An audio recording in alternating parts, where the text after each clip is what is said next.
don't think I'll be killed for it. I hope that never happens. But to me, that's the freedom of expression that we have to fight. It's calling out the extremists, knowing they're the ones that can get you.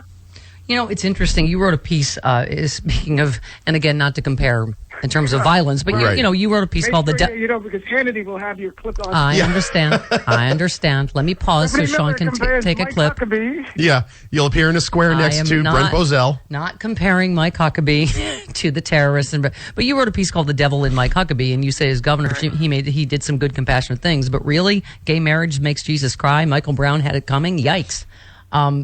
He's some radical stuff. I mean, that's what he's about. And this article, by the way, was written days ago. It came out the day of the shooting, so it wasn't. I didn't write. That wasn't my response to the shooting by writing this. But Mike Huckabee has two sides to him. There's a nice Mike Huckabee, who was this genial, compassionate man. When he was governor, he actually did some nice things. Mm-hmm. He championed a minimum wage increase.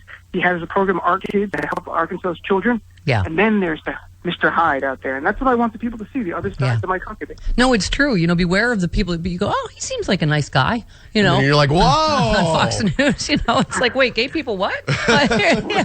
Yeah. Well, and people who had AIDS should be quarantined, and he reasserted that in 2007. He goes, well, I have to stand by my words. I mean, Ted Bundy was a nice guy probably when he was talking to you, getting you into his car. But then, things happen. So, and again, I'm not comparing. Things happen. Oh, boy. Did you get that, Sean, also? Mike Huckabee, just like Ted Bundy. All right, I love you, Dina Badala. Great, thanks, great stuff. Can't wait to listen to your new show on the new channel on our friends at SiriusXM and Channel 121. Thanks, and thanks for having me on with them. It really helped my chances of getting a show. I'm not kidding, because working with you has taught me a lot about what not to do. Okay, thank you. What to do? No, I'm kidding. Yeah, thank you. No, I think that's true. Great. No, thank you. No, it's been great. Seriously, you're all the help you've given me on the air. Thank you for bringing it back to Stephanie Miller, as everyone does. Everything does spring from me. All right, I love you. How about you? And I love you too. One of my many, many spinoffs. You're my Potsy. We're your children going out into the world to spread liberalism. That's right. Like Sharia law. Yes. Step by step. Go, my children. I love you. Mama loves you. He's your Maud. All right. Yeah, he's my Maud. I have so many spinoffs. I know. Whirling dervishes. Like a dog shaking off fleas. Go. Just go. All you. Do your own thing. Yeah. All right. 20 minutes after the hour, this hour of the Stephanie Miller Show. He just assumed by the pearls and the blonde hair. It was a conservative, so I was just not going to talk. I mean, because it was like people talking to him. It was really a metaphor for Fox News. It was people being more extreme and louder and talking over each other in order to get on television. And I was like, I had no idea what I was in for. I just showed up, and I was like, nope, I'm not going to do this. I'm not going to talk. I'm not going to say anything. So I just sat there. There was a hysterical woman with her prop, which was the ACA law, and she was like, I'm the only person who's read this. I'm the only person who's read this. And I'm like, okay, but you have to screen that in my... I was like, okay, these people are mental patients. Yes. Which thankfully is covered over Obamacare. Sure. So that's great. And I'm just going to sit there and I'm like, and I'm, making I'm saying really mean things to the person who booked me, and I'm threatening his children. I'm like, I can find out where they live. Like, why didn't you tell me? Because I'm stuck here for an hour. I thought I was going to do a 5-minute thing and just be able to leave. But I have a deadline. I was like, do you understand what deadline means? It's like death.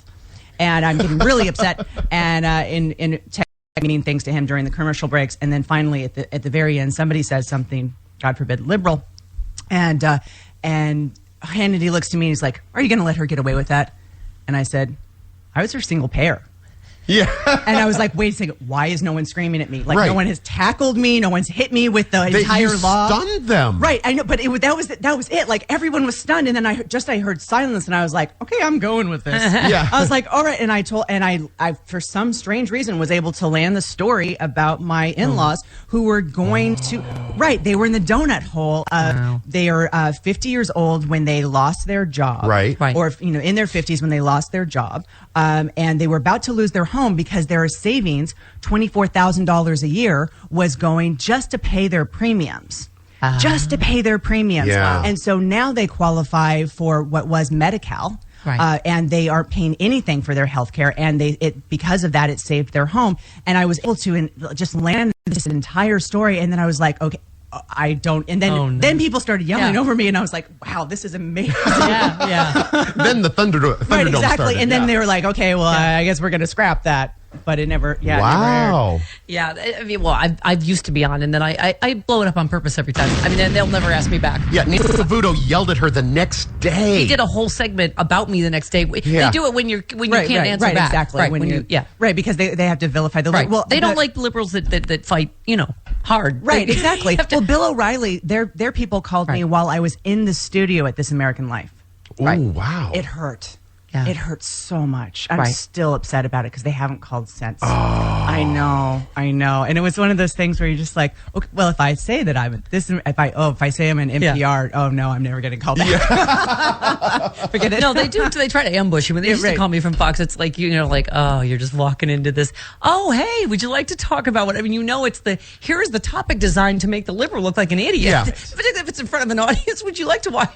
Walk into the lion's den. Right, they want to make you look like an idiot, but they do have the most talented makeup people in. Oh, they do. They really do. They do on the planet. Yeah, the hair and makeup I ran into people, a friend of mine after they did me up at Fox News, and she was like, "Whoa." Yeah.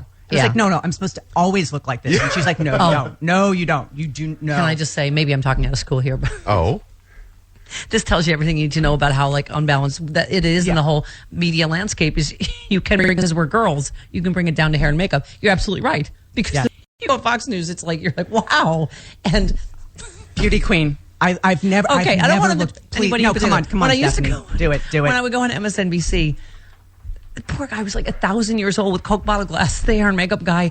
And I remember he said, and I was like, "Oh, do you have false eyelashes?" And he goes, "Well," and I'd been on a few months ago, and he goes, "Did you bring them back?"